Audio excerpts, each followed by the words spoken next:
Tudo começou quando minha família se mudou para uma casa antiga na colina de Paraty, Brasil. Era uma casa grande e isolada, rodeada por árvores centenárias e com uma história cheia de mistérios. A casa tinha fama de ser assombrada, mas meus pais, Roberto e Clara, não se importavam com essas histórias. Eu e minha irmã Luísa estávamos empolgados com a mudança. A casa era enorme, com muitas salas e um grande jardim, perfeito para brincar. Na primeira noite, enquanto desfazíamos as malas, ouvimos um som estranho vindo do andar de cima, como se alguém estivesse caminhando com passos pesados. Meu pai subiu para investigar, mas não encontrou nada. A sensação de que algo não estava certo começou a crescer em mim. Os corredores pareciam mais escuros do que deveriam ser, e a casa parecia respirar ao nosso redor com estalos e gemidos. No entanto, foi apenas o começo. Na terceira noite, enquanto assistíamos a um filme, na sala de estar, uma voz suave começou a cantar uma melodia familiar. Era a canção Aquarela, uma música que minha avó costumava cantar para mim quando eu era criança. A voz parecia vir de todos os cantos da casa ao mesmo tempo. Meu pai, sempre curioso, pausou o filme e se levantou para investigar. A voz continuava, etérea e perturbadora, ecoando pelos corredores. Cada passo que meu pai dava parecia afugentar a voz para outro canto da casa. Após uma longa busca, ele voltou, pálido, sem ter encontrado nada. Naquela noite ninguém conseguiu dormir. A presença de algo invisível e maligno estava agora claramente sentida por todos nós. Nos dias que se seguiram, coisas estranhas começaram a acontecer. Objetos desapareciam misteriosamente e reapareciam em lugares impossíveis. Mas o mais perturbador eram as aparições. Uma noite acordei com o som de risadas. Levantei-me e fui até o corredor, onde vi uma figura feminina pálida com um vestido branco sujo, parada na escuridão. Ela me olhou com olhos vazios e um sorriso grotesco. Fiquei paralisada, incapaz de gritar, até que a figura desapareceu lentamente no ar. Minha irmã, Luísa, também começou a ver a menina. Ela acordava no meio da noite, gritando que a menina estava ao pé da sua cama, observando-a. Minha mãe tentava nos acalmar, dizendo que eram apenas pesadelos, mas sabíamos que algo estava nos assombrando. Meu pai decidiu investigar a história da casa. Descobriu que ela havia pertencido a uma família que sofreu uma tragédia terrível. A filha mais nova, Alice, desapareceu misteriosamente e seu corpo nunca foi encontrado. Os rumores diziam que seu espírito ainda vagava pela casa, procurando por vingança. Minha mãe ficou cada vez mais perturbada. Ela começou a ver coisas que ninguém mais via. Sombras escuras movendo-se pelas paredes e figuras sombrias nos espelhos. Uma noite, ela acordou com arranhões profundos nas costas, como se garras invisíveis a tivessem atacado. Ela disse que sentiu alguém a puxando para fora da cama, tentando levá-la. Desesperados, chamamos um padre para abençoar a casa. O padre Marcelo veio e, ao entrar na casa, ficou imediatamente pálido. Ele disse que sentia uma presença muito forte e negativa. Realizou a bênção, mas nos avisou que a energia da casa era pesada demais e que precisaríamos de mais do que orações para resolver o problema. Após a bênção, as coisas pioraram. Alice parecia mais furiosa, como se a estivéssemos provocando. Acordávamos todas as noites com barulhos estranhos, portas batendo e risadas perturbadoras ecoando pelos corredores. Meu pai começou a ter pesadelos, sonhando que Alice o arrastava para um poço profundo e escuro. Minha avó, Dona Marta, veio nos visitar. Ao entrar na casa, sua expressão mudou imediatamente. Disse que sentia a presença de uma alma atormentada e que precisávamos ajudar essa alma a encontrar paz. Minha avó realizou um ritual de limpeza espiritual. Colocou sal grosso em todos os cantos da casa e queimou folhas de arruda e alecrim para purificar o ambiente. Durante o ritual, ouvi Alice sussurrar ao meu ouvido: "Você não pode me ajudar." Minha avó revelou que Alice não era apenas uma alma perdida. Ela tinha sido vítima de um ritual sombrio realizado por antigos moradores da casa. Eles a sacrificaram em um ritual para atrair riqueza e poder. E seu espírito ficou preso na casa, cheio de dor e ódio. As investigações revelaram que a família de Alice era praticante de ocultismo e que realizava rituais macabros em busca de poder e imortalidade. A casa estava cheia de segredos sombrios. Nos subterrâneos, meu pai encontrou um antigo porão, onde haviam símbolos estranhos e manchas de sangue seco nas paredes. Decidimos que precisávamos de ajuda profissional para lidar com a situação. Contratamos uma equipe de investigadores paranormais que trouxe equipamentos avançados para detectar atividades sobrenaturais. Eles capturaram gravações de vozes sussurrantes, sombras movendo-se sozinhas e uma presença maligna que parecia rondar a casa constantemente. Durante uma investigação noturna, a equipe captou algo assustador. Uma figura espectral com olhos vazios e um sorriso macabro, que apareceu e desapareceu em frente às câmeras. Quando mostraram a gravação para nós, reconhecemos a figura imediatamente. Era Alice, ou o que restava dela. A figura parecia querer nos comunicar algo. Os investigadores sugeriram que realizássemos uma sessão espírita para tentar entrar em contato com Alice e entender o que ela queria. Relutantes, concordamos. Na noite da sessão, a temperatura na casa caiu drasticamente. Ao redor de uma mesa, com velas acesas e mãos dadas, tentamos chamar Alice. De repente, a sala ficou escura e sentimos uma presença forte e opressora. A mesa começou a tremer e, através do médium, Alice falou conosco. Sua voz era cheia de dor e ódio, e ela nos disse que nunca encontraria paz enquanto sua vingança não fosse cumprida. Sabíamos que precisávamos fazer algo drástico para libertar Alice e proteger nossa família. Chamamos um grupo de exorcistas experientes para realizar um exorcismo final e poderoso. Na noite do exorcismo, a casa estava envolta em uma névoa espessa e o ar estava carregado de eletricidade. Os exorcistas formaram um círculo ao redor de uma grande vela preta e começaram a cantar em latim e aramaico. A temperatura caiu ainda mais e sentimos uma presença sombria se aproximando. De repente, as paredes começaram a tremer e uma força invisível tentou separar o círculo. Mas os exorcistas mantiveram-se firmes, continuando a rezar e a chamar pela luz. Alice apareceu, sua forma grotesca e distorcida se contorcendo no meio do círculo. Ela gritou e tentou escapar, mas o poder da luz era forte demais. Com um último grito de agonia, a figura de Alice se desfez em uma névoa escura que foi sugada pela vela preta. A vela explodiu em uma chama brilhante e, em seguida, apagou-se. O silêncio caiu sobre a casa e a sensação de opressão desapareceu. Sentimos que, finalmente, a casa estava livre. Após o exorcismo, esperávamos que tudo voltasse ao normal, mas a casa parecia estar apenas começando a revelar seus segredos mais sombrios. Uma noite, enquanto explorávamos o porão, descobrimos uma porta oculta que levava a uma câmara subterrânea. Lá encontramos livros antigos de feitiçaria e um altar manchado de sangue. Ao investigar mais a fundo, encontramos registros detalhados dos rituais que a família de Alice realizava. Descobrimos que Alice não foi a única vítima. Várias outras crianças haviam sido sacrificadas ao longo dos anos. Seus espíritos estavam presos na casa, em agonia eterna. Decidimos que precisávamos libertar todas as almas presas ali.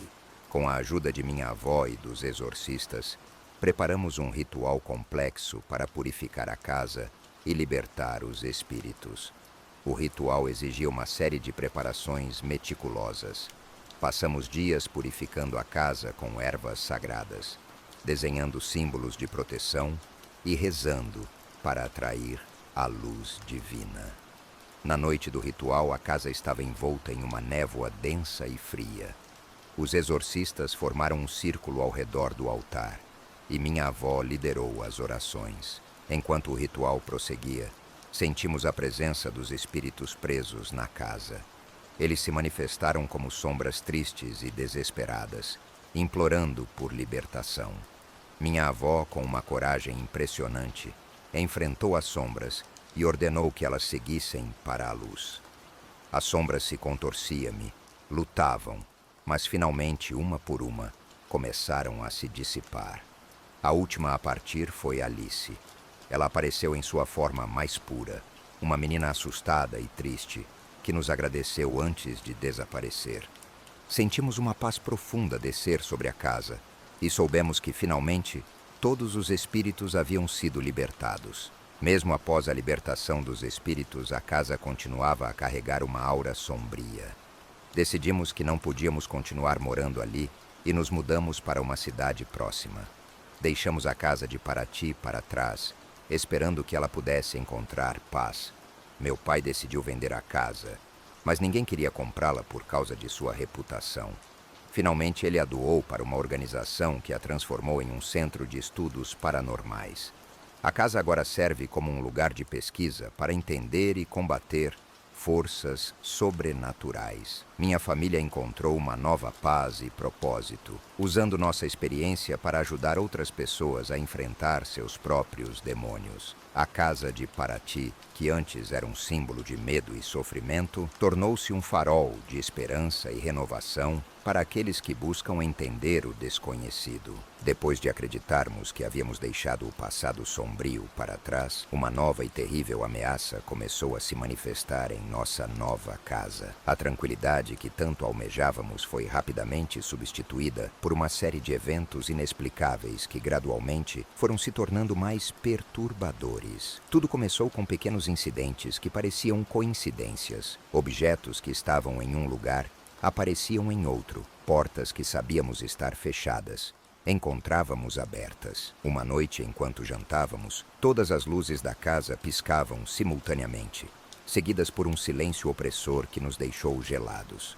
O ar parecia denso, como se estivesse carregado de uma presença invisível, observando cada movimento nosso. Minha irmã Luísa foi a primeira a perceber que algo estava muito errado. Ela acordava todas as noites com pesadelos terríveis, gritando que via Alice no canto de seu quarto. Alice estava de volta, com seu rosto desfigurado e seus olhos vazios, sorrindo de forma macabra. Luísa dizia que Alice estava tentando entrar em sua mente, sussurrando coisas horríveis e prometendo nunca deixá-la em paz. Minha mãe começou a encontrar símbolos estranhos desenhados nas paredes de Luísa, símbolos que lembravam os encontrados na antiga casa em Paraty. Eram marcas que não sabíamos como explicar, como se fossem feitas por uma mão invisível. Tentamos limpar as marcas, mas elas sempre voltavam, mais profundas e perturbadoras. Descobrimos que a entidade maligna que nos perseguia havia seguido nossa família até a nova casa. Essa entidade, mais poderosa e antiga do que havíamos imaginado, usava Alice como um meio para fortalecer seu vínculo conosco e nos destruir de dentro para fora. Agora sabíamos que estávamos enfrentando algo muito mais perigoso do que um simples espírito vingativo. Determinado a proteger minha família, meu pai, Roberto, decidiu que não poderíamos mais fugir. Ele contatou novamente a equipe de exorcistas e iniciou uma verdadeira caçada espiritual para identificar e enfrentar a entidade que nos atormentava. Os exorcistas trouxeram-se uma série de equipamentos sofisticados, incluindo detectores de energia, câmeras de visão noturna e microfones sensíveis capazes de captar até os menores sussurros. As investigações começaram em uma noite fria e chuvosa, quando a presença da entidade parecia mais forte. Os exorcistas se espalharam pela casa, instalando seus equipamentos e criando uma rede de sensores que monitorava qualquer atividade anormal. Eles colocaram câmeras em todos os cômodos e microfones nos lugares mais sensíveis, especialmente no quarto de Luísa, onde a atividade parecia mais intensa. Logo nas primeiras horas de investigação, os equipamentos começaram a registrar atividades paranormais. As câmeras captaram sombras que se moviam sozinhas e figuras espectrais que apareciam brevemente antes de desaparecer. Os microfones registraram vozes sussurrantes, algumas das quais chamavam nossos nomes em tons gélidos que faziam nossa pele arrepiar. Uma noite, enquanto revisávamos as gravações, uma das câmeras capturou algo aterrorizante. Uma figura espectral com olhos vazios e um sorriso perturbador apareceu e desapareceu na frente das câmeras. Quando mostraram a gravação para nós, reconhecemos imediatamente a figura. Era Alice, ou o que restava dela, transformada em uma extensão da entidade maligna que nos caçava. Os exorcistas sugeriram que realizássemos uma sessão espírita para tentar entrar em contato com Alice e entender o que ela queria. Relutantes, concordamos, sabendo que essa poderia ser nossa única chance de entender a natureza da entidade e como derrotá-la. Na noite da sessão espírita, a casa estava envolta em uma neblina fria e pesada, tornando difícil respirar. Os exorcistas montaram uma mesa no centro da sala, cercada por velas acesas, criando um ambiente fora do tempo. Sentamo-nos ao redor da mesa, de mãos dadas, enquanto os exorcistas começavam a sessão com orações antigas. Padre Miguel, o líder dos exorcistas, chamou por Alice pedindo que ela aparecesse. A temperatura caiu rapidamente e as velas começaram a tremer. Sentíamos uma presença forte e assustadora, como se algo nos observasse das sombras, esperando o momento certo para atacar. De repente, um silêncio total tomou conta da sala, seguido por uma voz baixa e ameaçadora que ecoava ao nosso redor. "Vocês não têm o direito de me tirar daqui", disse a voz vinda de todos os cantos da sala. As velas se apagaram de uma só vez, mergulhando-nos na escuridão.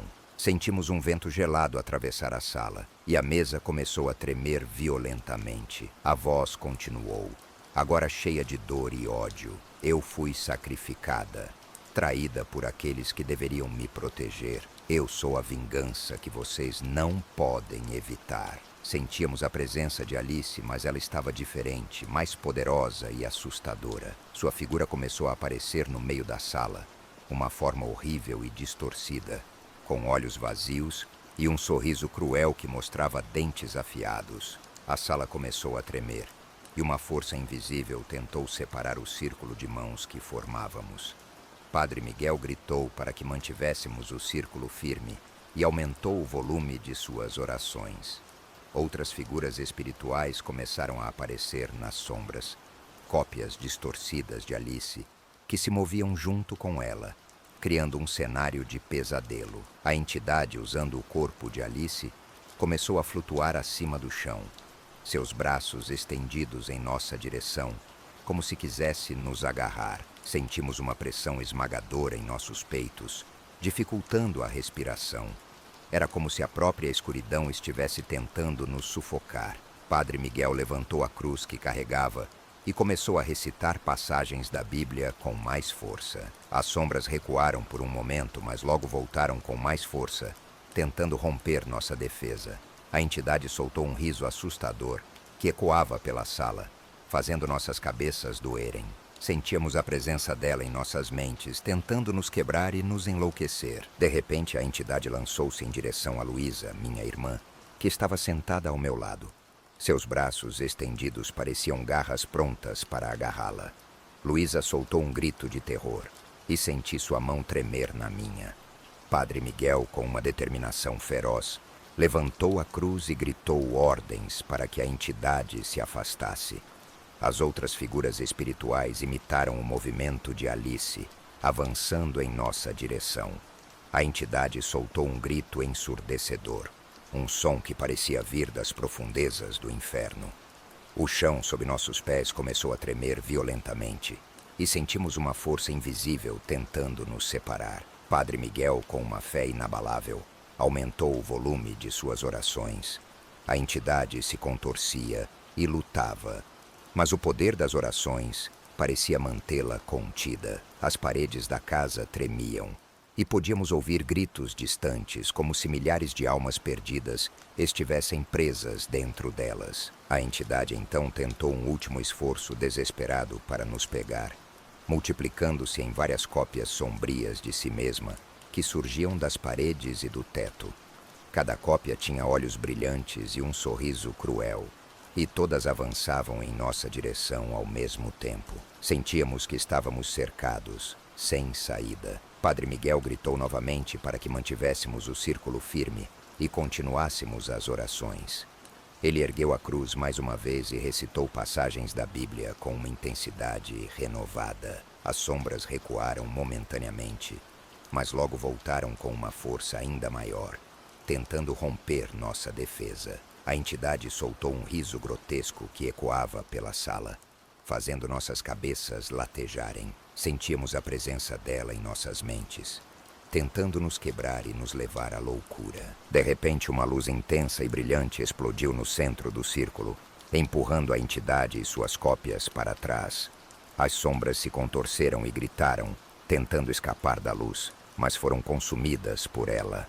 A entidade principal soltou um grito de agonia que parecia nunca acabar, enquanto sua forma horrível se desintegrava na luz. A casa tremeu violentamente e sentimos uma onda de calor nos envolver, dissipando o frio opressor. A luz se espalhou pela sala, banhando-nos em um brilho quente e reconfortante. As sombras desapareceram e a entidade foi completamente destruída. O silêncio caiu sobre a casa e a sensação de opressão desapareceu. Sentimos que finalmente a casa estava livre. A luz começou a se dissipar lentamente, deixando um calor suave e reconfortante. As velas se acenderam novamente e sentimos uma paz profunda descer sobre a casa. Sabíamos que finalmente havíamos derrotado o mal que nos perseguia. Os exorcistas, exaustos mas vitoriosos, começaram a desmontar o círculo e a recolher seus equipamentos. Sentamos no chão, ofegantes e aliviados. Padre Miguel, com um sorriso cansado, nos garantiu que a entidade havia sido destruída e que a casa estava finalmente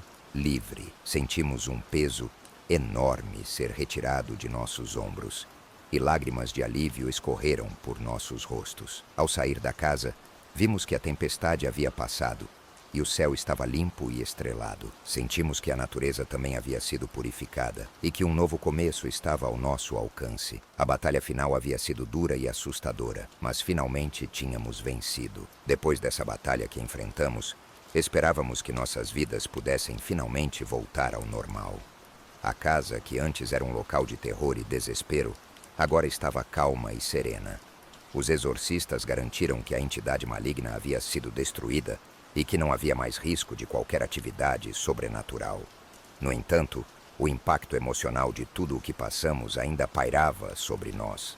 Nos primeiros dias após a batalha, sentíamos uma sensação de alívio e tranquilidade que não experimentávamos há muito tempo. A casa estava silenciosa e pela primeira vez em meses conseguimos dormir sem interrupções ou pesadelos. Minha mãe, que havia sido tão profundamente afetada pelos eventos, começou a mostrar sinais de recuperação.